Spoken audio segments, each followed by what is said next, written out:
Pat Mayo experience, not the Shell Houston Open, just the Houston Open now. I was corrected by many of you because, frankly, I thought it was next year they were getting rid of the sponsorship. Not true. This year, DraftKings picks. In preview, joining me on the line to break it all down is Fantasy Golf Insiders, Jeff Bergerson. You can follow him on Twitter at Fantasy Golfers. But before we get to Mr. Bergerson, a few announcements. You can enter the draw for some DK bucks to get into the Millionaire Maker. Use the hashtag DKShell, because I already set that up before I didn't realize it wasn't called Shell anymore. Still, hashtag DKShell. You have to include that. You have to include your DraftKings handle so I know who to give it to when I do the draw if you win. And include either a rating and review of the audio podcast, so Stitcher, iTunes, Google Play, Spotify, any of that, or go like and follow my Facebook page, facebook.com/thepme, where I will have my betting cheat sheet later on Wednesday afternoon. I even tweeted out one of them. I'm attacking the LPGA this week. There we go. You can play some doubles with that, with your Masters bets or even your Shell bets to prop them up a little bit. But you do that with a screenshot and boom, you're in the draw. I'm going to give away a few. Gave away 3 last week. Trying to give away a few more this week. Whatever they'll let me give away, I will give it away to you. Also, Masters coverage starts Wednesday, and it's 10 days of Masters coming straight at you. So it's going to be me and David Barnett from the Tour Junkies breaking down the course, and he lives in Augusta. He's going to tell me what it's like to be in Augusta, where to stand, what the typical type of player that you want to target is. Really good stuff. And then Thursday, the big show, the DraftKings Millionaire Maker preview. All your favorite celebrities and experts from around the DFS golf world will be on that show giving you their picks. So it's not just my crummy picks, it's everyone's picks that you can get mad at on Twitter, all right? And then Friday, Feinberg's going to be on the show. Feinberg will be back on Monday, and then we got rolling all the way through into the final round. We're going to do post-round recaps, everything you want, so stay tuned, subscribe to the podcast, give the video a like, and I think that's everything. Jeff Bergerson, do you think that was enough? What do you guys got prepared for the Masters? We already got our tools updated and everything since DK got the pricing out, so we're excited about that. The model's up. We're going to do our podcast hopefully a little bit early. Actually, we'll probably do a webcast for this one so we can wear our tight green jackets as we continue to get bigger, but they either stay the same size or get smaller. Yeah, we're excited for the Masters. I love the amount of coverage that you're doing. I don't know how you do it though, Pat.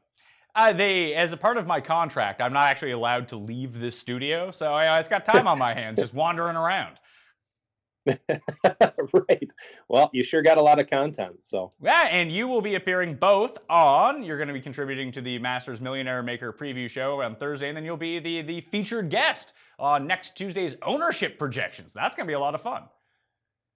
Absolutely. And I feel like I've done just as much Masters prep already as I have done for the Houston Open. And have you found yourself getting a little bit not confused, but mixing the two events up a little bit so far? Well, I'm going to tell you, I have Fantasy National open in front of me right now, which you can go become a member today. And if you become a weekly member on Wednesday, you get the Shell and the Masters all the way up until Wednesday next week. So get a 2-for-1 deal. There you go, $7. I mean, or just get the yearly, $200. It's not so bad. Help you win. All right. All the stats you need. But when I pulled up in front of me, I actually had the Masters DraftKings open instead of the Shell open. Right. Yep. I found myself doing that a couple times. I was looking, I was like, man, Dustin Johnson rates out really well in this field. I was like, I didn't even know he was playing this week. I was like, oh, yeah. No, I've done probably because I'm switching up how I do the Masters show this year. So I actually wrote out all the stand-up parts. So it's like 6,000 words. So I've just been cranking that out, doing all my Masters research. And for Shell, I'm like, yeah, there's some guys I like. Probably a low exposure week for me. Although I went low exposure at the WGC match play, and I really should have pushed all in. Because I had fire picks last week and only played 2 lineups. One, but if I had played 100 lineups instead of 2, I feel like I would have won a lot more money. That's the way it goes sometimes. Did you like it, the match play? Because I did. Loved it. I like the event anyway, and I've been, we've been talking about them adding DFS for it for several years now, and I liked it. I thought they did a good job with the product. I didn't like how DJ and Rory and Day bid it early and sent most of my teams away, but overall, I liked it a lot. I enjoyed it. All right, so let's talk Houston. GC of Houston is the course. It's a very similar length to Augusta National. It will actually play a little bit shorter because Augusta tends to play a little bit longer because of the massive elevation swings. 7,457 yards we have on the scorecard for Shell again, for Houston. I'm going to have to beat that out of my mind.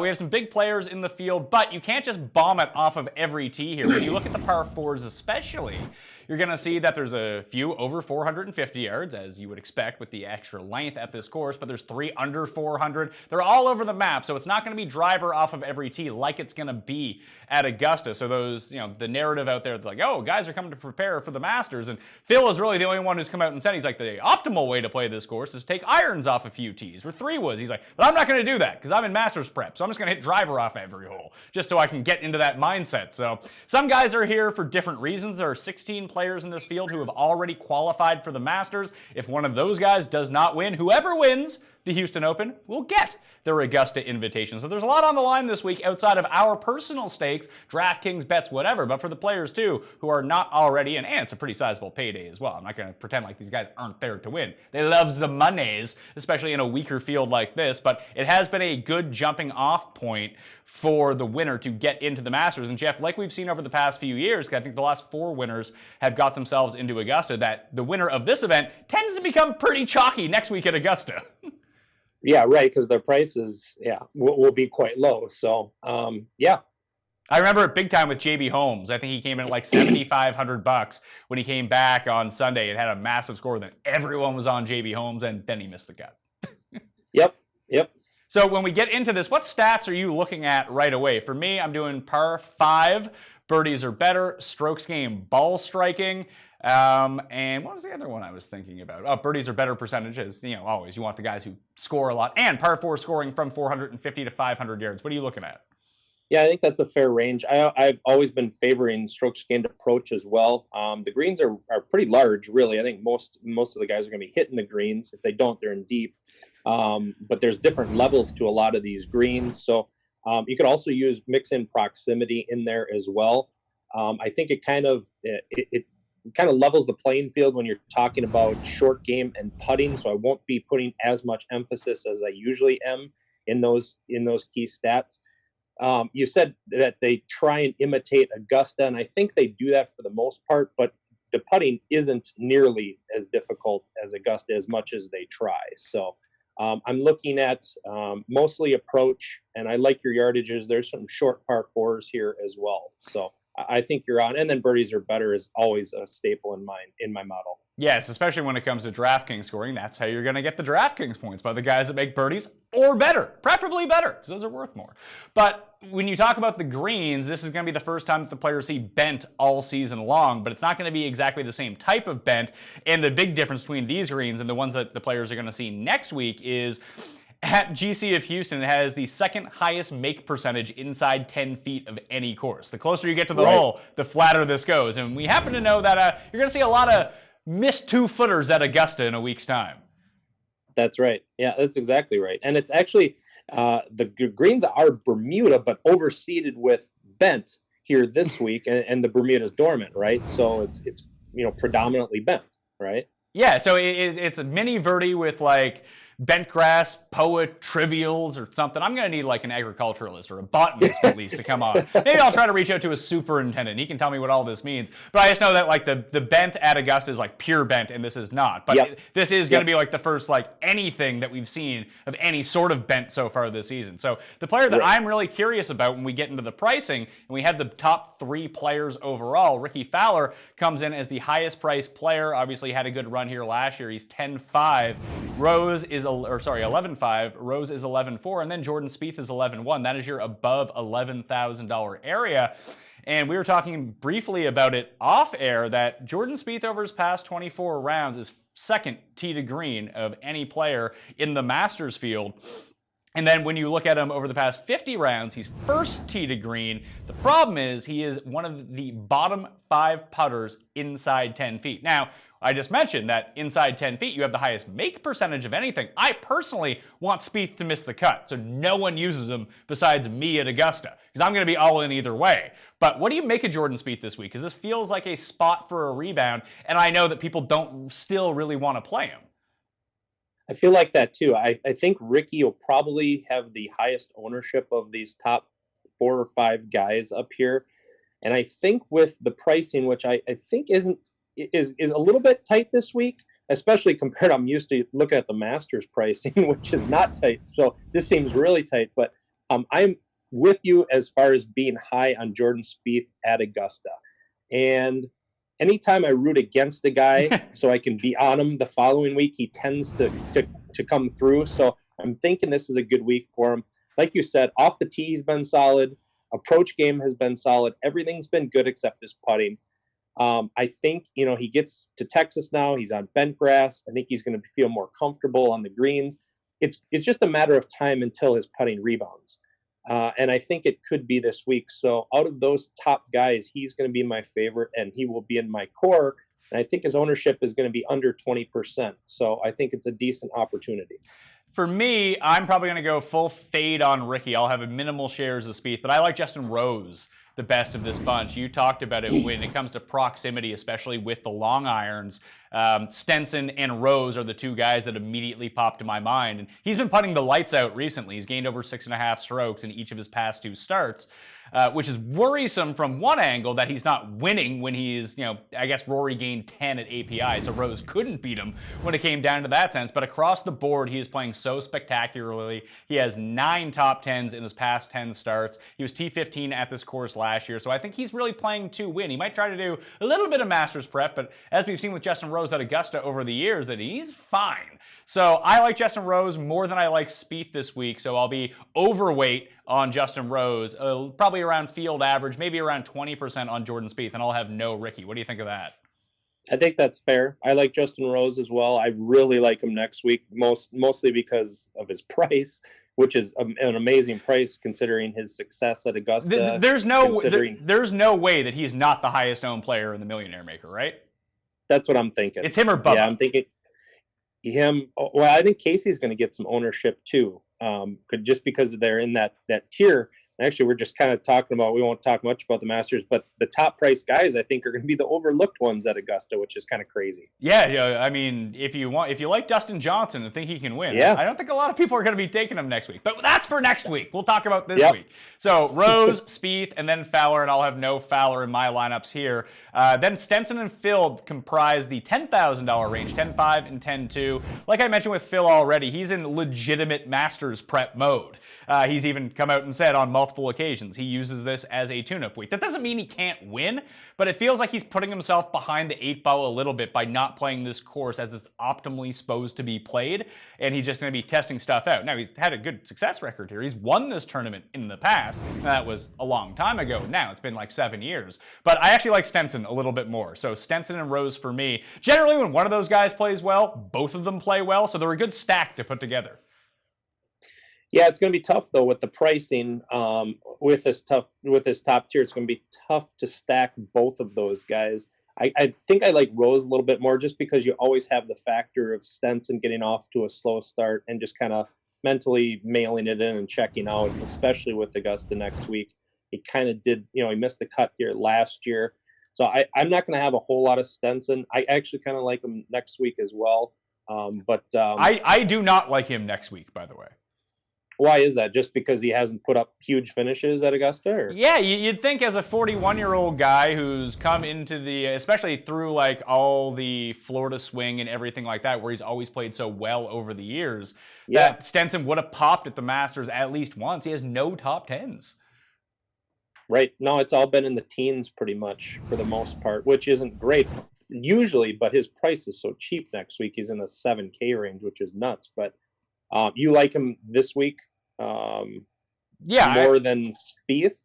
No, I like Rose then Spieth and Stenson, but you're getting a $500 discount on Stenson, so I can see me using as much. But when we get into the 9, are you using any Phil? Because I'm not.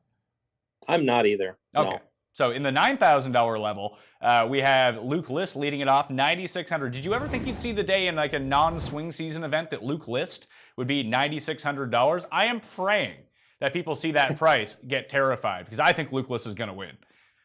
You think this is the week, huh? Yeah, all these guys that have qualified for the Masters, they got Besides a giant payday, which you could probably retire off of, they have nothing to play for. Luke List can get himself in, and he needs a win, man. He's been so close. We talked about tee to green. You know who's number one in this field, tee to green, over the past 24 rounds? It's Luke List. Second in ball striking, fifth in par 4 scoring. We know he dominates on the par 5s as well. He even scores on those long par 4s. Like, I know he can't putt, but I mentioned it's easier putting inside 10 feet this week, so maybe he'll break up the wedge like he did at the match play. And I think he threw that match against Justin Thomas to get himself mentally checked in for Houston this week. But this is his spot, and I hope the price keeps people off of him. I don't think it's going to. I think he's going to be somewhat popular this week. I can see that. Do you like him, though? Because that range is actually really good with Henley, Cabrera Bello, Berger, and List. I think all are good options in that upper 9K range. You can stack 3 of them on a roster the way that the pricing is. So I have quite a bit of List in my core. I'm just worried that, he lines up so well. He played well here last year. His current form has been great. Statistically, he's a good fit. It just feels like a letdown, but I have him in my core, so. Do you like List more than you like the $9,000 Tony Finau? I do. By a lot? I like List. I like List more. He's just playing a lot better. Do you have interest in Tony Finau? Because I probably like Finau second best of those $9,000 guys. Do you? I don't. I don't like Finau all that much. I will have some exposure. I just probably won't be overweight Finau. I actually have a little bit of Berger in my core this week. And initially I was thinking, Berger's just playing terrible. I looked at it a little bit closer. He's not playing that bad. He's had good success here in the past, outside of where would he play? Terrible Genesis, I think. And then he had a bad final round at Honda. But other than that, he's been pretty good this year. And this is one of the courses that he plays really well every year. So I have quite a bit of Berger in my core as well this week. Well, the thing is, if you do take Berger, we know that most people aren't going to take him. So you probably don't even need too much to be wildly overweight. If you had 20%, that's probably 4 times the field. Right. Well, when you look at it like over the last 16 and 24 rounds, he's kind of right around the number 30 rank or 20th rank in tee to green, ball striking, short game, off the tee. His putting's actually been really good. It's just been his ball striking that's lagging behind a little bit, but it hasn't been terrible. So I don't think he's that far off. As bad as he looked at WGC last week, I think he's not as far as some people might think. Yeah, I think that he's an acceptable pivot play in this range if you do want to get off the chalkier guys. But the 3 sandwich in between, the 3 that we've talked about, Cabrera Bello, Henley, and Matt Kuchar, I don't know what to do with these guys. I think Henley's my favorite because instead of calling it the Shell Houston Open, call it the Russell Henley Open because he won here last year. He reminds me a lot of what Luke List is doing this year. Henley was set up to win this tournament last year. We all saw his price. We all saw his betting number, and we're like, oh, no, thanks. I'm not betting Russell Henley 25-1. That's crazy. I'm not paying 10 grand for Russell Henley. And like, oh, yeah, Russell Henley was the guy who was set up best to win all the time. And he's not playing the best coming in right now, but he typically owns this course. Yeah, and I kind of see a list in that same, because I always listen back to our podcast and your podcast from the year or two before to see what we talked about and what we were on and what we were fading, just to get an idea of what we were thinking going into it. And you're right. Yeah, we were expecting huge ownership on Henley. It seemed like it was too obvious. So we kind of steered away from it, which is crazy. And List is kind of in that same situation this year. Yeah, so I'm not going to make the mistake with Mr. Luke List this time around, but I will be playing some Russell Henley. So for me in that range, it's going to go List, Finau, Henley are the guys that I'll have some in like the core of my lineups, and then I'll have a sprinkle or 2 of Daniel Berger. I think you sold me on Daniel Berger a little bit. Good. How about CH3 at 8,900? He's almost in the same situation as Luke List, isn't he? And it's weird because like Ben Ann is right there at 8,700, and then you got Keegan Bradley at 8,600, who, I mean, Ann's probably properly priced, but CH3 seems wildly expensive, and so does Keegan Bradley based on what we're used to paying for them. But I like both those guys, and I like Ben Ann too. I do. It's a little bit scary liking Charles Howell at 8,900. Generally, he's in the 7K range. You feel like you get a made cutout of guy in the 7K range and then see what happens. You need more than that at 8,900, but I still feel like he has some upside. He's been playing well this year. He's played well here in the past. He's got, 3 top 10s in his last 5 here. I like Hull. He's in my core this week. I can get on board with Hal as well, just because the way that he's played over his past two events. I know that there's no real data from the match play, but just watching him play, I mean, he came out of a really tough group, played really well into the knockout round. Like, it's more than I expected from Charles Howell, put it that way. Absolutely. Yeah, I did actually own a little bit of him last week because I did like him. The only reason I didn't own more is because that group was very good. We had a tough, Phil and Raf, who has been playing well. But, he outdueled them. So I like him quite a bit this week. Where the expensive price tag might not keep people away from Luke List, I think this price tag will keep people away from Charles Howell. Yeah, I probably agree with you on that. Yeah. So you probably don't need a ton of Charles Howell if you're going to do it. How about a guy who's won 2 events in a row, Steve Stricker? He's right there.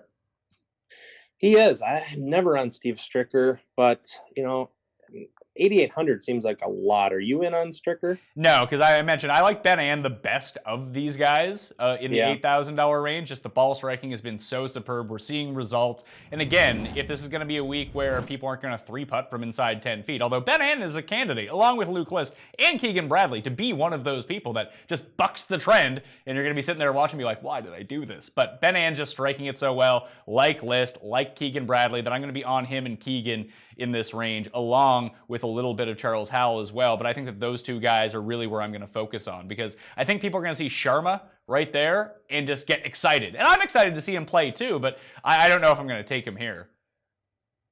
I'm probably not. This is a price range in this low 8K and real high 7K that I don't have a lot of exposure to, because I'm either stacking a couple few guys in the 8-9K range, or having Spieth and an 8K guy, and then I'm left with the rest down in the mid to low 7K range. And I think that could actually be a pretty popular strategy. So if you're looking to be contrarian, I think if you go with some of these guys in the high 7, low 8 range, it might give you a little contrarian perspective on your lineups. So in that low 8 range, the guys that you're talking about, we have let's say below Bradley, it's Emiliano Grillo, Sharma, Duffner, Colley, Rogers, Snedeker. That's the rest of the $8,000 range. The only one that I really like from there is Duffner. Yeah, Duffner, but I just feel like we can get just as good of a player down in the low 7s to mid 7 range and not pay for that. I mean, you see guys like Bud Colley, Patrick Rogers at 81 and 8,200. I think you can save on just as good of players. I do kind of like Hahn at 7,700. I'm wondering what his ownership's going to look like this week. Now, last week when he was at Corrales, he was 22% owned in most of the contests, but you have to figure, A, it was a lot weaker field, and B, the people playing that event in DFS probably were not the mainstream people. People were pretty hardcore. So I think his ownership's going to be a lot more reasonable this week, because the mainstream probably doesn't know a lot about him. That's true. I mean, even I had to come up to speed on who Hahn was as well, and he's inside the top 90 in the world rankings, plays primarily on the European Tour. And you're right. I think the reason that his ownership ended up so high at Punta Cana was because the people that played that event in the Dominican Republic on DraftKings were your ultra hardcore DFS golf fans. Like, mostly everyone just went and entered the match play, and that was it. I didn't even enter a lineup in Punta Cana. So if I'm not entering lineups, I can't imagine like the people really into it just attacking that event. Right. I was really high on him. I was way over, I was way overweight. I owned him on like half the rosters that I did. I did the 20 max for it, but I was shocked that he was owned by 22%, because I'm like, people aren't going to be real high on him. He's, somewhat new to the scene. It only has a couple big finishes on the Euro Tour, but sure enough, he was owned by a quarter of the field. In that range from 7,500 to 8,000, there are two guys that I like more than Hahn. There might even be more, but two really stick out to me. I do really like Chris Kirk this week. I think that Chris Kirk could win. He's $7,500. I'm just a sucker for Chris Kirk, I think. I think that's just really what it boils down to. And statistically, when we talk about ball striking, now we are back in Texas, which could help him out a little bit. I don't think that a lot of people are going to own Ryan Palmer, and he's only $7,900. I think he can play really well this week. Yeah, I'm okay with Ryan Palmer. I was kind of looking at him too, very up and down. Yes. But last year he had the family issues and everything. He just wasn't right. So you kind of have to discount last year. This year he's been playing a lot better. He's popped a couple of times.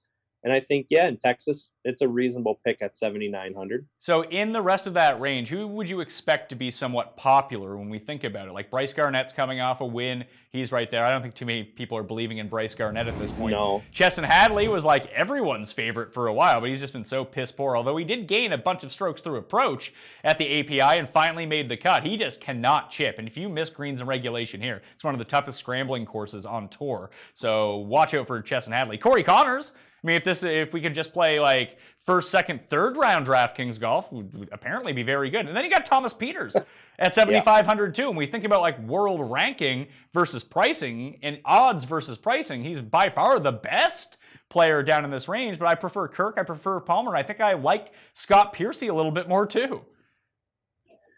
Yeah, I think Peters has the name value, so I think he's going to get some attention at 7,500. Although I kind of like him too because his upside is pretty high for this price.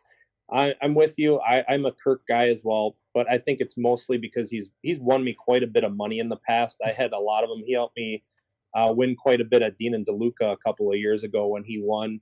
I looked at Scott Piercy closely because he pops on all of our rolling stats. Mine too. He's striking the ball well. Tee to green, he's been outstanding. It's been his short game and putting that has been atrocious. But he's played well here in the past, so he's a good fit. He's had a couple of bad outings. Last week is a bit concerning with a T60 in that week of field last week. But I don't think his ownership's going to be high. Maybe low teens. I'm guessing. So I'm high on Piercy down in this range. The other guy who I kind of like, who I think has upside, is Dylan Fratelli at 7,400. GPP probably only. He doesn't have any appearances here to work off of, but has had some big finishes over the last couple of months in Europe and here. Yeah, and he played his college golf at Texas Tech, so we should be pretty familiar with the types of grass, the winds that can come along with Texas as well. Two guys we just kind of completely skipped over. I don't know how much you're playing into narratives this week, but Snedeker and Bill Haas need to win to get into the Masters. Do you have any interest there? I don't. I just don't love the price for either one of these guys who hasn't been playing very well. I'm rarely ever a Bill Haas backer, so I don't have exposure to either one.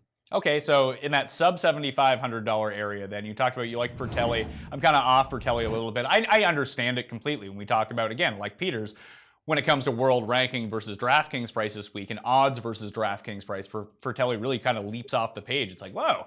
I mean, why is he down here with like Kelly Craft? Dude, hey, won me some money last week, but yeah, he's still Kelly Craft. Let's be real here. I do really like William McGirt, though, at $7,400. Any course that features tough, long par fours, the long irons of Dirt McGirt tend to come around, and he's been playing sneakily under the radar a lot better over the past 2 weeks. I know he's always better on Bermuda than he is on Bent, but hey, he did almost, win the Masters last year, at least through 60-ish holes. He was in, up at the top of the leaderboard, then he just kind of went away. But I think that he can still be pretty good here. We know he can score on par fours when he's at his best, and I think he's too cheap. Fair enough. He hasn't had a good track record here, but he is playing better lately, like you said, top 35s in each of his last three. You might want to mix them in. I'm not going to have any of them, but I'm not totally against it. I can see Jamie Lovemark developing into quite a chalky pick this week. Oh, you think so? I think so. I'm on. Do you? I'm on that wavelength. I kind of like him though. How about you? I do like him as well. I need to get a better sense of where his ownership's going to fall, because if it's 10%, then I can just happily just smash him into lineups. But I feel like when people kind of scroll down this page and they're looking for those values and trying to jam in two of the top guys, I think that Jamie Lovemark is like the logical play from down here, isn't he? I thought he was going to be a little sneaky. I thought, we're looking at 10%. He's been playing well lately. I tend to like Jamie Lovemark when he gets in a groove. He made the cut last year. He MDF'd, but played well the year before that. I kind of like him at 7,300. I also like Johnny Vegas at 7,300. I think he makes a lot of sense. He resides in Houston, played at Texas, has been trending well here the last several times he's played, and he looked good in his last time out with a T20 in, I believe it was Mexico. So I like him quite a bit also at 7,300. Yeah, it's a course where the Bombers can really get an advantage by making those par fives a whole lot easier and really cutting down the length of those shorter par fours and turning them into really easy birdie opportunities. Yeah, with Vegas, it's one of those things where you're almost all in or all out with him. It's like playing Keegan or some of the more volatile guys, because if you told me that Johnny Vegas came dead last, it wouldn't shock me either. Absolutely not. GPP only play, but I think he's got some upside. Okay, the other guys that I was looking at from down there, I really like Jason Kokrak. I just think that he's playing, again, striking the ball tremendously right now. Sean O'Hare flying really under the radar. I think that he's fine, but I love Grayson Murray. What's wrong with me? I kind of was looking at him as well. He's intriguing to me. I'm not sure. What is it? I mean, statistically, does he fit well? What draws you to him? I think that he does. When you think about Grayson Murray, you think of length off the tee. You think about someone that, is not the greatest putter in the world, but he should make these par fives very manageable, very good at par four scoring, very good at proximity from beyond 200 yards. And I think that's what's really going to play here. I mean, he's always prone. I mean, there's a lot of water on this course, so he's prone to make a 9 or 2. Hopefully that doesn't happen when he's in my lineups. But I just like his upside, especially from a DK scoring perspective. He's a guy who's not afraid to trade a few eagles with a few triple bogeys, and that's kind of the guy that I want to mine from down in this range. I don't think he's a safe play to make the cut. I would not use him in a cash game, but I think that his upside is tremendous. Like you talk about Vegas's upside, I think that Grayson's is actually higher. Yeah, and you wouldn't have to own a ton of them to be overweight because he'll be owned by 5% of the field. Part of me feels like you really like him just because everyone hates him. Is that true? I mean, I think that we gain leverage on Grayson Murray because he's an asshole on Twitter and Instagram, and everyone hates his guts. Yeah. I mean, I'm not voting for the guy. I'm putting him in my DraftKings lineup. And if people are going to play their biases like that against a great DraftKings scorer who's down in the $7,000 area, who can really help my team this week, he's a better player than this. He's a better player than Patrick Rogers, who's $1,000 more. Yeah, I agree with that. Yep. So I just think he's mispriced. I'm okay with it. I like the GPP. I will have some exposure, and if I'm at 10%, I'm probably going to be at twice the field, so that would be enough. Okay, and the other guys from down here, I like James Hahn because Hahn? Love Hahn. He rates out second in my model this week. When you take putting out of it, he looks really good. In fact, when you take putting away from a lot of these guys and don't factor it in, it just, boom, your Keegan Bradleys and your Luke List just skyrocket right to the top. So I do like James Hahn. Again, like Piercy, like all the guys that we've talked about, just striking the ball so well recently. And the other one's Sung Kang. Who had 2 really nice rounds at the API, 1 horrible first round. But again, he does a lot with his putting, which I don't really like to go all in on, but we saw his putter get hot here last year. He should have won this tournament last year. He was up by so goddamn much. He didn't, obviously, but again, he does have a good record here. There's something about this course that clicks with him a little bit, and he's really good on irons from beyond 200 yards. So if I'm going to say at the top, I like Stenson and Spieth for that reason. And if we start getting into the $7,100 level, and we have a Sung Kang who has a good course history, has been striking the ball a little bit better, and is still really good with those long irons, I kind of gotta go with him. I'm okay with it. And what I think is actually going to be interesting at this 7,100 mark, Pat, is you got a couple of big names that I think people might be owning, like Lee Westwood and Martin Keimer, that I won't be, but I think they might command some ownership down here. I don't think Hahn's going to be ignored. I think he's going to probably be rather popular. I'm high on him as well. I just think there's a ton of value there for that price. But as far as Westwood and Keimer goes, they have the name value. I think they might pull some owners to them. I can see that. The problem with Keimer, obviously, he's coming off the withdrawal at the Honda Classic because of the wrist injury, the first injury of his career. This is the first time he's been back on the course, obviously, to get set up for Augusta. So I'm just in a wait-and-see mode with Martin Keimer. I just want to see if he's healthy for later in the season when I might actually want to use him. So none of that for me. No Lee Westwood for me either. Are you going to use Lee? No, I'm not. What about? No, it's going to be weird not seeing him at Augusta this year. Yeah, I mean, he was coming so close to that streak of most major starts without a win. Now he can't even get into the majors. That's right. I don't know what he's been doing lately. He hasn't been playing a whole heck of a lot of golf. So unless he wins this week, we won't see him at Augusta, which is too bad because he always tended to show up there. But I won't own him, and I won't own Keimer either. What about this week? What about Poulter? I might have a little exposure to Poulter. Probably not a lot though, because I like the other names that we've talked about a little bit better. I even kind of like Harkins down at 7,000. He kind of pops in a lot of the stats models too. He's been playing really well lately. Only a couple of hiccups this entire season, but everything else has been pretty consistently good. So I think he won't have a ton of ownership, but I think he's a good option too. Yeah, so Harkins over his past 24 rounds ranks 25th in birdies or better. He is 21st in approach, 21st tee to green, 25th off the tee. I'm with you. Like I said, he's number 12 in my model right now when I sort it by the past 24 rounds.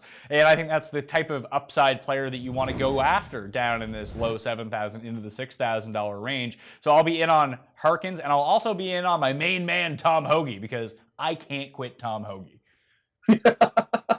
Yeah, I don't have much Tom Hoge, but yeah, no, I'm not on Tom. All right, so the reason I'm in on Tom is you talked about proximity, especially with some of those longer irons. So from 175 to 200 yards, based off proximity gained against the field, Tom Hoge ranks out as number 9 over 200 yards. He is number 1 over the past 24 rounds. And he's so cheap. He's $6,900 that if I do want to target some of these guys, like I mentioned, 2 guys above $10,000 I like, 3 guys in the $9,000 range I want to play. And then I have 3 in the $8,000 range that I really want to try to jam into as many lineups as possible, that I'm going to have to start picking and choosing with guys down here, and Tom Hoge and Harkins are going to be those guys for me.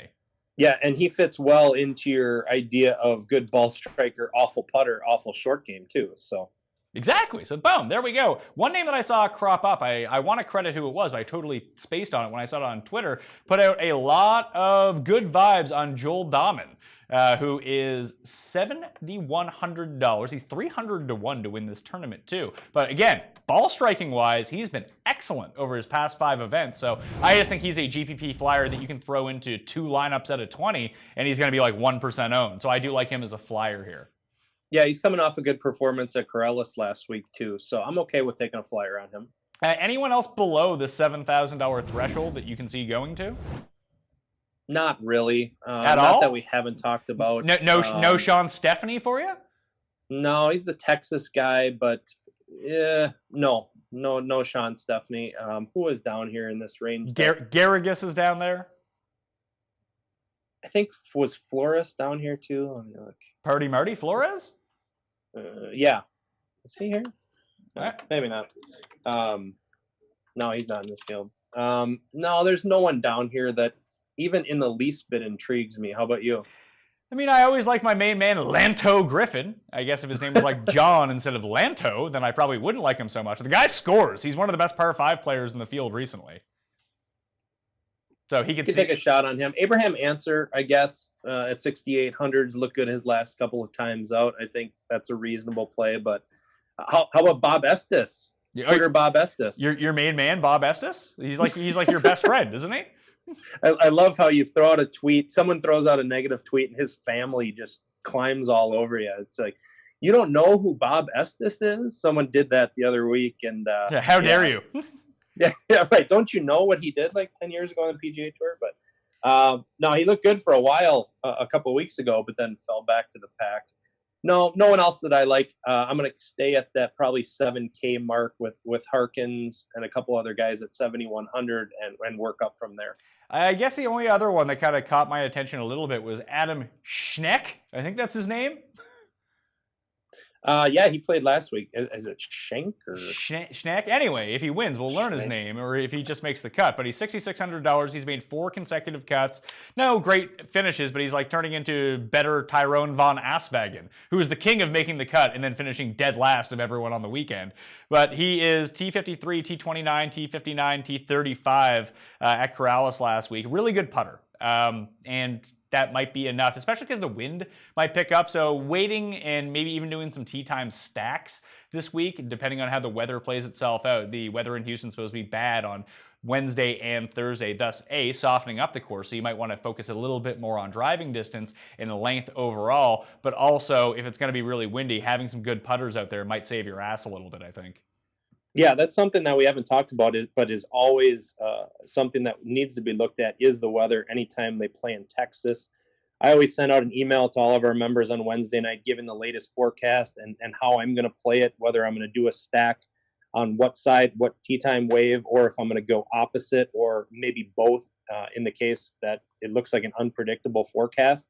But this is one of the places where weather can play a significant role and can swing it, by a full stroke or two between the tee time waves. Martin Flores is 6,900, by the way. Oh, he isn't. Okay, I missed him because I thought of yeah. Okay, I'm gonna mix him in then. Mix some of him in, better than Sam Saunders kind of thing?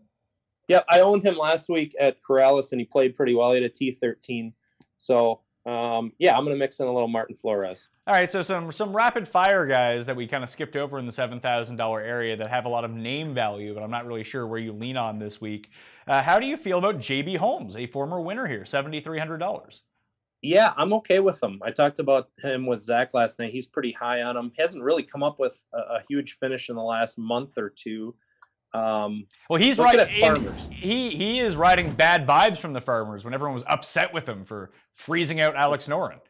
That's right. That was his last decent performance, wasn't it? Yeah. So there's him. Who else is there? There was someone else. Chez Reavie and Russell Knox are back-to-back at $7,300 as well. I'm a little bit concerned about Chez Reavie. He was going gangbusters for a while, and you see these guys who have been on tour for a long time. They go through these stretches where they play really well, and then all of a sudden something happens, and he's kind of in that stretch right now. His last three performances have been awful, so I'd rather pivot to Kokrak off of Reavie. And you wouldn't touch Russell Knox at a longer track. He's a shorter hitter. That probably doesn't set up the best for him. Although Jim Herman has one here. He thanked Trump when he won too. I'm a little bit of a sucker when it comes to Knox. I always tend to mix him in on a few lineups. I always like Knox when we get back to Texas. And then we're playing like Byron Nelson and we're playing Colonial. Then you got like the Travelers on the schedule, those shorter courses where he can really put that par 4 scoring to good use. Yeah, and when he's on, he's hitting greens. He's good at proximity. He's a great ball striker. So it's not the worst idea down at 7,300. He doesn't have to do a tremendous amount. Kevin Streelman, who is riding a hot tee to green game, but he's cooled off recently.